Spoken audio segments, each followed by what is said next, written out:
All right, welcome back. Well, Mr. Pascal Odigbo joins us next. He's a business and financial consultant. Good morning. Thank you for coming on today. Good morning, and thank you very much. Well, there's been actually a lot of, you could call it political communication, making the rounds. The candidates themselves have been speaking about their intention, what they intend to do, but different groups also trying to ensure that they, before now, just try to rein them in or ensure that they maintain a certain track of decency in the manner of speaking. But in terms of the narratives that are out there, but first of all, if you give us your impression about this call, this quest to ensure that politicians stay on track, focus on issues, how do you see this having the kind of effect that they want, those who are advocating that? That's a very good, thank you very much, and good morning, Nigerians. I think that's a very good thing. I've been expecting that should occur, because some of the vitriol we are beginning to see on television was becoming very concerning. And I'm quite happy that I think the National Assembly yesterday or 2 days ago, is beginning to weigh on it. And not only is weigh on it, saying, listen, times have changed. I think I heard the speaker saying there are also laws now to rein people in. Now, this is good. In exorcism and spiritism, when you want to cast out a demon, you want to make sure that you yourself, you're not a demon. That's the most important thing. Why is that proverbial? Could you make it as plain as possible? What I mean is this. The people that should champion this should also make sure that they come to equity with clean hands, ensure that they themselves, this is an internal conversation, that they want an external reality. This is not just some verbose, some optics that, it's good we say it, but in their own personal agenda and their own engagements, this is not something they take as a philosophy. Nigeria is hurting, and it's unfortunate we're getting into an election in this mode. Nigeria needs to heal. But how do you draw the line? Because, they will throw salvos at each other. They will dig up facts or perhaps dig up things that they think will give them an advantage over the other. Where do you draw the line? The key thing here for me is the nation. There should be a national psyche of mutual respect. Now, philosophies are things that are imbibed over time. And in fact, the worrying one is that some educated people have joined in this fray, speaking in a manner that vitiates the fact that perhaps they went into the walls of any training institution. And that's what training does. What training does from primary school, secondary school, university, is to rein you into a corridor of decency. That's how societies grow. If you allow this kind of vagrance, the society boils. Either you're using religion or you're using ethnicity.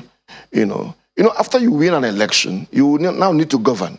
It will become difficult if any of those people win, if you have broken this fabric of the society so much. And so that's why this is important. That's why people are asking that. How do we take, are we sure we can take their word for it? Because these same politicians, they take advantage of Nigerians' fault lines. They pitch religion, the ethnic groups, they pitch them all together because they want to win elections.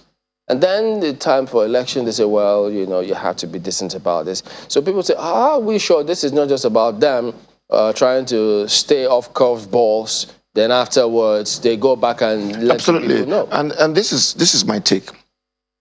I think 8 years or 20 years, 23 years of democracy, Nigerians have seen both PDP and APC, seen them in their elements.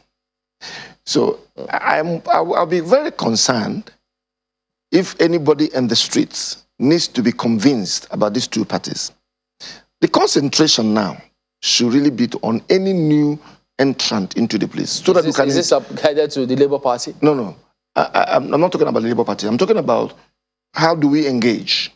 So it's a new entrant? Yes, you need to look at what people, in the university, you have, this is an interview. The pre-elections and the campaigns are interviews for the chief executive of this country. And you know, in the university, you know, I'm sure all of us went there. After you do the written exam, you now come what they call viva, where you come and speak to your document. All the 3 or the 4 major ones, they are the best hands that can put together an economic document, a political document. When they speak, because out of the abundance of the heart, the mouth speaks. Your job as channels, and like LCCI is doing, like most other institution should be, is to draw these guys out to speak. Okay. It is in their speaking you can tell what is in their heart. Not the document. The document is good. It's a good thing. But the document can be put together by groups that have paid. Okay. Some of the parties that some Nigerians consider as new entrants include the NNPP, include the Labour Party, include several other political parties, quite a number of them. Yeah. And then some of the people that the LCCIs have drawn out to speak. The PDP presidential candidate, Labour Party, has spoken only recently now, looking to get the third party, which is the third person, which is the presidential candidate of the APC. Now, for that of the Labour Party, who happens to be the most recent one who spoke a couple of days ago, he did outline some of the things he wants to do. Yeah. But those who are looking through that, but there will always be question marks about all those 3 parties. But for that of the Labour Party, having read and listened to the speech, he spoke about subsidy, he spoke about power, spoke about corruption. Was there any narrative that struck you? Yes, what struck me in the narrative is, you know, I was in that hall that day because I am appearing at those individuals' conversations. So I didn't want to hear them. I'm not particularly interested in their documents. I've said that before. Because it's in hearing them that you will see gods with clay feet. It's in their conversations and that as they speak. When someone is speaking, I'm a training consultant and I do that for a living. I've done that for 35 years. I look at you and I want to find out where you are speaking from. If you're speaking, you may have a paper you're speaking, but you're not speaking from the heart. Nigerians should look at the candidates right into how they are speaking and how they are able to communicate to them what they want to do. You see, what struck me with what the Labour Party guy was saying was that he will be in charge. And that for me is striking. I mean, given the experience where we are coming from, you know, you need a leadership that is in charge, fully and absolutely in charge. And to be in charge means that you're mentally alert and that you are aware of what you want to do. You are self-aware, you are environmentally aware, and that you are not carpet is pulled before you. You are able to put people on their toes. They are aware that you will ask, this assignment, was it done? You know, so that struck me. I always look for the soft issues. It's not the hard issue. The hard issues can be put together by anybody. But the nature of things here, by virtue of our laws, the #1 position in this country, the president, whoever is elected, whether he says he will be in charge or not, is in charge. So... Oh, that's the challenge. No, that's the challenge. You know, and that's why it caught my attention. You know, I run a business and I can tell you that if you set your eye off the ball for any reason, you get into what they call damage control mechanisms. So leadership is about delegation, yes, but leadership is also about consequent management. Your ability to be able to let your people know that, you know what, I'll give you an example. The president of Rwanda is reputed to be able to excuse ministers out of meetings because they were not prepared. That shows someone that is in charge, that understands. So I think that, you know, I think we should talk about the Nigerian people. The leadership must be about the people. We have come from the place where it's supply driven. Can we come from the place where it's demand driven? Can the people ask questions? Okay. And I keep saying this: drag the presidential candidates to the fore. Let them speak. Now, the thing about that is, are we not their media people? Well, yeah, we'll get that. But are we not going to be restricting or limiting ourselves to a very large extent if we're only waiting to hear them or see them speak, and not because they've got a document of their policy action which they're reading. But you say you're not looking at the documents. No. You're listening to how they deliver it. But we know that it's not even delivery, really. It's not what comes at how they speak it. Yes. That's what's called an umph. Which is still a large element of delivery. Yes, yeah, But the thing about that is, we know that here, we're not so big on, right from the get-go, training students or people when you get to school how to speak publicly. So you have people who may not necessarily have the gift of the gab, but they are astute. They know what they're about. They have their strengths in identifying certain things. Yeah. So if you're limiting it to just that delivery, you're going to miss out on a lot of you're confusing what I'm saying with eloquence. I'm not talking about eloquence. I'm speaking about when you are speaking to a people or to someone, you can go to the essence of what the individual is saying without really looking at the sequence of what he's saying in terms of the tenses. Yeah, but the point I'm making here is that speech. Sorry? Is about that speech delivery, that context. That's what we're talking about, not the eloquence. Is it? No. I'm sure Nigerians understand exactly what I'm trying to drive at. You are in a part of the world where the presidency is almost like it's as if they are gods. And so you need to bear in mind that when somebody is elected the president, he almost has the power of life and death for the nation. And that's what the intention and the interest is, to keep querying and asking them to speak. Because it is in speech that you can decode what their dimensions are. Let me give you an instance. One of the things the guy said, he said, I have zero tolerance to waste. That's what I heard. Now, that didn't come from his speech. It came from right inside of him. Now, you don't have to interrogate that for that. So each of these daily presidential flag bearers must be put on the spot where they will be able to speak beyond the document they are carrying, because it's been crafted. They're going to come out with very quality documents, but the vibe will be different. Their communication, their vibes, where they are coming from will be totally different and that's going to be the difference. And that will determine who you're going to trust.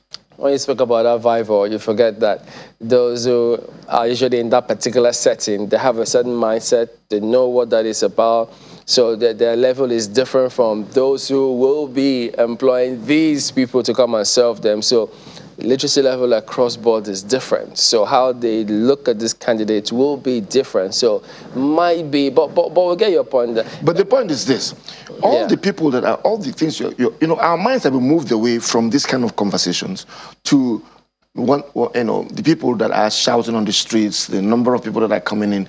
And that's a good thing, but it's distracting intellectual engagements with the people that are supposed to. So it's important that while they're doing that, they're speaking to the public. Absolutely. So there are different publics that they will have to appeal to, as it were.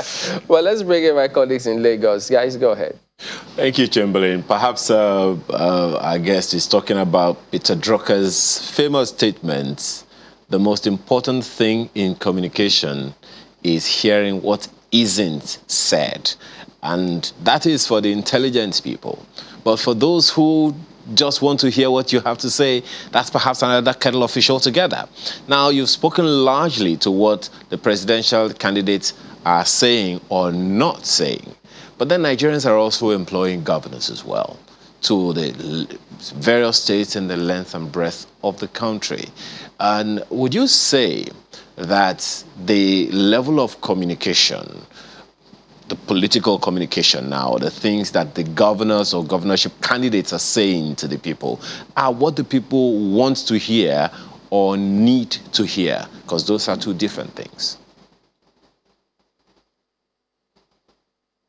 Thank you. You are very correct that the communication gap, I mean, how it is quoted and communicated makes a whole lot of difference. And as Chamberlain has said, there are different publics that these guys are speaking to. But let me put it this way. It is always the elite that lead any nation. It's the elite that lead the nation. It is is the work of the elite to interrogate. That 60%, 50% must come. That even if it's 30%, the elite, when the elite joins this fray of, and that's why when we started about people speaking in a manner that is undignifying, then it becomes a societal challenge because they are destroying that very percentage that leads the rest of the people. So I agree with you that, and that's why I said before, that going forward in 2023, most of the executive flag bearers must come down from their high horses and do what I call a demand-driven leadership. What do the people want? I give you an instance. I live in an estate. A particular, I think a House of Representative member came in and installed street lights, solar lights in the streets. In our estate, we have contributed money and we have more than enough lights, more than enough solar light in that estate. But because he had decided to put solar light, he went ahead and still put the solar light. So he didn't consult us. Our roads are bad and other things are bad. So if you are able to engage the people, and that's why I said leadership, governance must be about the people. We must move away where it has become, it's because I'm in charge, then it's about me. It's not about you. And that's the next thing I want to speak about. It is the turn of the people to demand from the leaders what they want done. Whenever a leader is coming and is making comments that sound as if some kind of a spirit of entitlement, you have to be careful. Those are signals. Those are signs. Not tomorrow you start telling us, oh, you didn't know. But the signs are there. So anyone who is coming to speak to Nigerians, query the individual, speak to the individual and ask him. And as the person is speaking, you will find out whether his programs are for the people. And I'm not talking about transactional programs. I'm talking about programs that come as a result of the desires and interests of the people. So whether you communicate it in a particular way or not, the most important thing is that the people are interested in seeing what can you do for them. Mr. Pascal, and that's the essence of leadership. You've trailed a pretty interesting narrative, particularly with regards to what the people should watch out for. You have emphasized on what is being said from the core of the individual and not the document. And you made you used a very interesting phrase that you're looking to see, is it the king now or the god with the clay feet? And that caught my attention. And the kings of old with clay feet only had to issue decrees and put their seal on it, and it became law. But what would this king, in this case now, the Labour Party candidate, be able to do without the preponderance of the popularity of government at the National Assembly level and at the state-wide level? If I got you right, but you are asking for me to explain what I mean by gods with clay feet. In those days, when kings are made, they're almost like gods. In fact, if you check from mythology, some of the people that we call gods today were kings in their days. But you know, when you drew closer, you discover that these gods had legs, and these legs were feet, and they were clay, and those clays were brittle; they could break. That's what I mean by that. So externally they look goddish, but right, the foundation, they are brittle. They can't really survive the interrogation of the pressures of leadership and governance. Now, if I understand your other question, you are asking about how this cascades down to the sub-nationals, the state and the House of Representatives and the Senate. Now, you see, when you set the tone, that's what it's called in leadership, that's what it's called the tone at the top. I'll give you an instance. A company like, say, an APC that is rebirthing, the managing director will come and give a speech. Everybody's looking for that, waiting for that speech. When that speech comes, it gives you an idea where everything is going to be. So that's what happens. That's why it looks as if the presidency, there is so much pressure on the presidency. It is because that's the tone. You could see the challenges, even the constitution.